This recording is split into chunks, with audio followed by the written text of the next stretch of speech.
Shalom, shalom. Salam sejahtera untuk para pemirsa Hope Channel yang saya kasihi yang berada di mana saja. Kita bersyukur saat ini kita bisa bertemu di dalam program Rumah Tangga. Untuk itu, mari kita satu di dalam doa. Terpujilah namamu Tuhan. Pada saat ini kami bersyukur untuk semua berkat Tuhan yang kami rasakan hingga saat ini. Saat ini Bapa, kami siap mendengar suara Tuhan.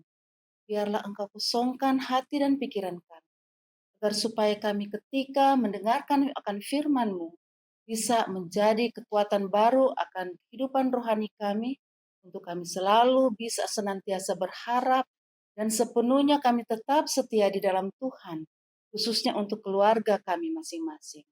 Terima kasih Tuhan, khususnya hamba-Mu, Engkau kiranya urapi hamba-Mu ini dengan Roh Kudus-Mu, agar supaya ketika hamba-Mu membentangkan firman-Mu ini, semuanya itu bisa berasal dari. Terima kasih Bapa, ampuni kami berdoa dalam nama Yesus Tuhan dan Juru Selamat kami. Amin. Saudara-saudara, tema atau judul pembahasan saya pada saat ini berjudul Bagaimana keluarga bisa mengalami kebaikan. Saya ingin mengajar saudara-saudara membaca firman Tuhan yang terdapat di dalam Mazmur pasal 31 ayatnya yang ke-20. Dia katakan, alangkah limpahnya kebaikanmu yang telah kau simpan bagi orang yang takut akan engkau, yang telah kau lakukan bagi orang yang berlindung padamu di hadapan manusia. Saudara-saudara, saat ini tentu saja kita bersyukur kepada Tuhan. Oleh karena kebaikan, kasih Tuhan, sehingga pada saat ini saudara dan saya bisa ada. Saudara-saudara, tidak ada yang bisa kita banggakan di dalam kehidupan kita. Tidak ada yang kita bisa banggakan dari diri kita. Semuanya itu oleh karena Tuhan. Kita bisa bangun pagi ini dengan tubuh yang sehat, bisa menikmati hari yang baru, menikmati nafas hidup, kita bisa menikmati udara yang segar, sinar matahari, kita bisa mendengar kicauan burung yang sangat merdu, kita bisa mendengar suara air yang mengalir, suara ternak, dan semuanya itu terjadi oleh karena kebaikan dan kemurahan Tuhan. Raja Daud pun di dalam kehidupannya telah mengalami kebaikan Tuhan. Dia merasakan bahwa Tuhan sudah melepaskan dia dari kesesakan dan pergumulannya. Dan saya yakin saudara dan saya juga telah merasakan kebaikan Tuhan. Karena pengalaman yang dirasakan itu adalah merupakan kesaksian yang hidup yang bisa kita buktikan. Saudara-saudara, ada dua orang sedang bercakap. Yang satu mengatakan, saya tahun yang lalu, saya mengalami tahun sial. Masa kesialan saya pada waktu tahun yang lalu. Lalu temannya katakan, kenapa? Ya tahun yang lalu saya mendapatkan musibah yang begitu berat. Yang pertama, saya mendapat penyakit yang sangat ganas. Kemudian yang kedua, rumah saya terbakar. Dan yang ketiga, saya kehilangan atau dipecat dari pekerjaan saya. Kemudian temannya mengatakan seperti ini. Oke, sekarang coba kamu perincikan apa kebaikan Tuhan atau berkat Tuhan pada tahun yang lalu pun yang engkau bisa dapatkan. Dia berpikir, tahun yang lalu saya bisa dioperasi dan sembuh dari penyakit. Kemudian saya bisa mendapatkan pekerjaan yang baik. Dan saya bisa membeli rumah untuk keluarga saya. Saudara-saudara, seringkali kita terlalu sibuk dengan menghitung kerugian, kesialan kita. Padahal lebih daripada itu, kasih dan kebaikan Tuhan selalu terjadi pada kehidupan kita. Nah, mengapa kita selalu melihat kebaikan Tuhan itu? Agar kita tidak kecewa di dalam menjalani hidup ini. Kebaikan Tuhan itu bisa berupa berkat kesembuhan, bisa berupa berkat secara finansial, bisa berupa berkat mendapatkan teman hidup yang sepadan, dan pertolongan Tuhan saat kita mendapat masalah dan bisa keluar dari masalah itu.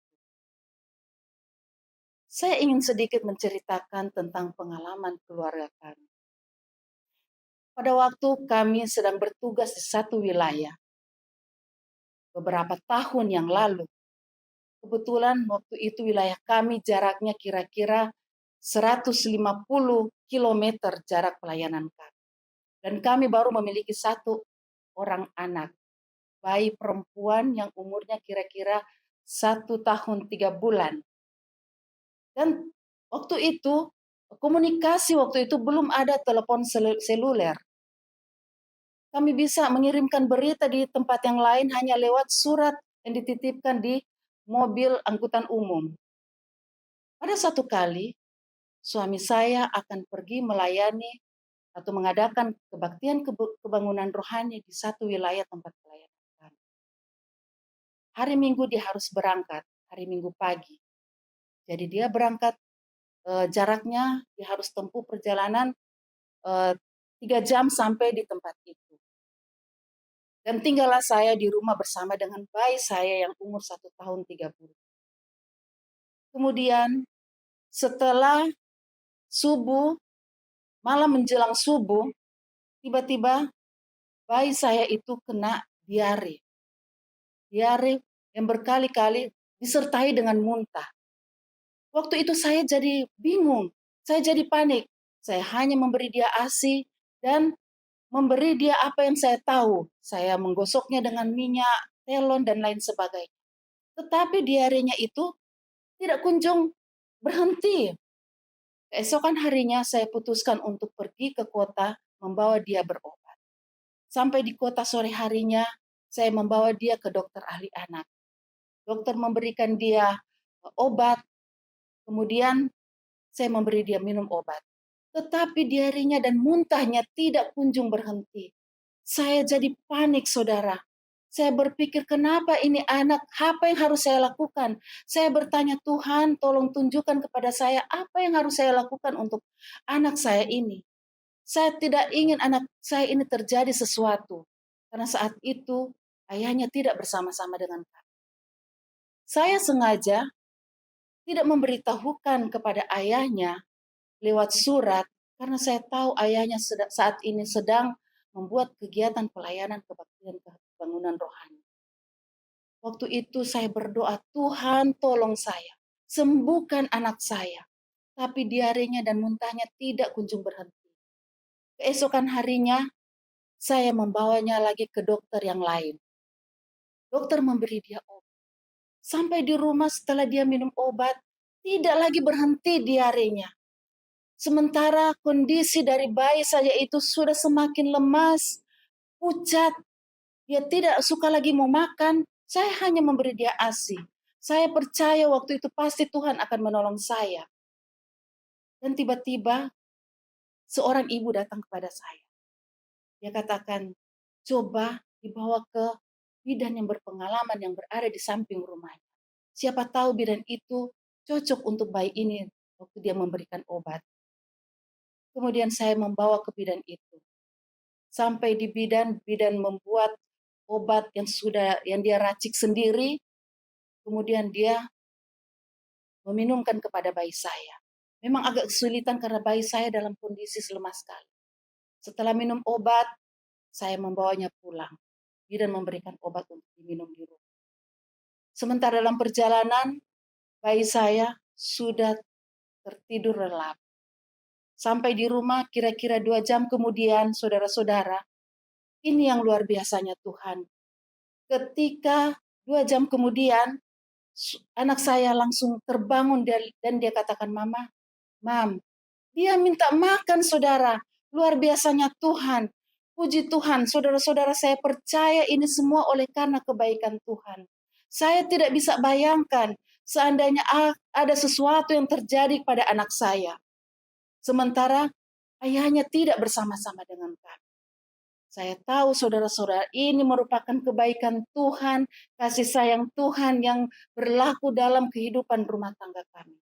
Dan anak ini bertumbuh dengan sempurna. Dan saat ini dia sudah selesaikan sekolahnya dan dia sudah bekerja. Saudara-saudara, selama kita hidup, pasti kita tidak terlepas dengan adanya masalah atau pergumulan, terlebih di dalam keluarga kita. Baik pergumulan antara suami dan istri, dengan anak-anak, pergumulan finansial, pergumulan keluarga. Mungkin sampai saat ini, ada orang yang merasa, Tuhan, saya tidak sanggup lagi menanggung akan masalah ini. Menghadapi masalah krisis yang sangat berat.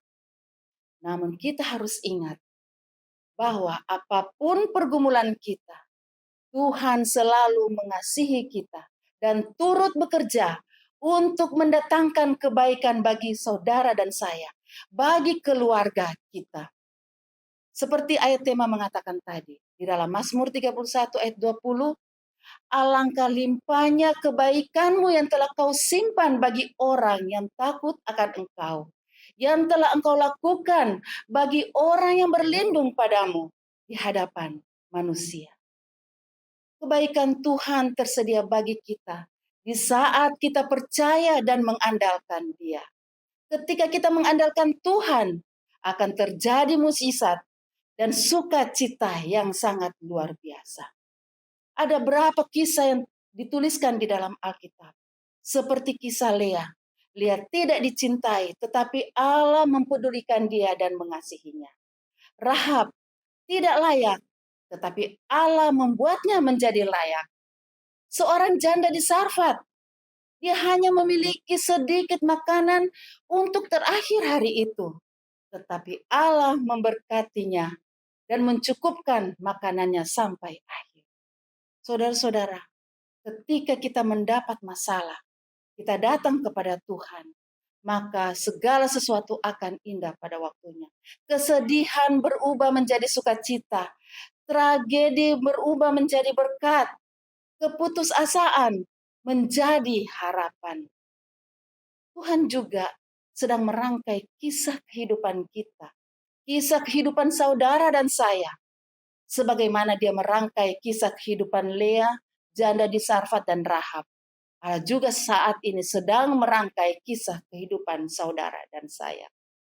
Saat kita mengenal tentang Yesus, kita akan lebih mengenal atau akan lebih mengandalkan Dia. Saudara-saudara, mintalah Dia setiap hari untuk menjadikan Tuhan yang terutama di dalam kehidupan kita. Sehingga apapun pergumulan kita, semua yang kita lalui, apabila kita lalui bersama dengan Yesus, kita akan merasakan kebahagiaan di dalam rumah tangga kita. Saudara, mari kita satu di dalam. Terpujilah nama Tuhan. Pada saat ini kami bersyukur untuk semua kesempatan yang Engkau berikan bagi kami.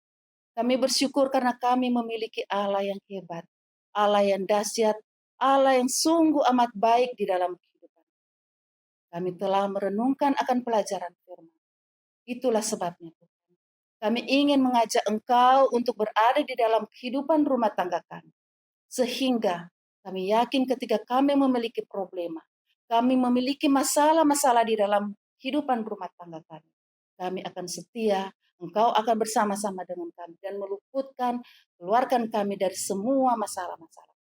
Engkau akan bersama-sama kami dan menangkan kami di dalam segala pergumulan-pergumulan kehidupan keluarga. Terima kasih Tuhan. Kiranya Engkau memberkati kami semua. Engkau memberkati keluarga-keluarga pemirsa Hope Channel, agar supaya kami senantiasa selalu hidup berjalan bersama-sama dengan Tuhan di dalam kehidupan kami. Terima kasih Bapa. Ampuni kami berdoa hanya dalam nama Yesus Tuhan dan Juru Selamat kami. Amin.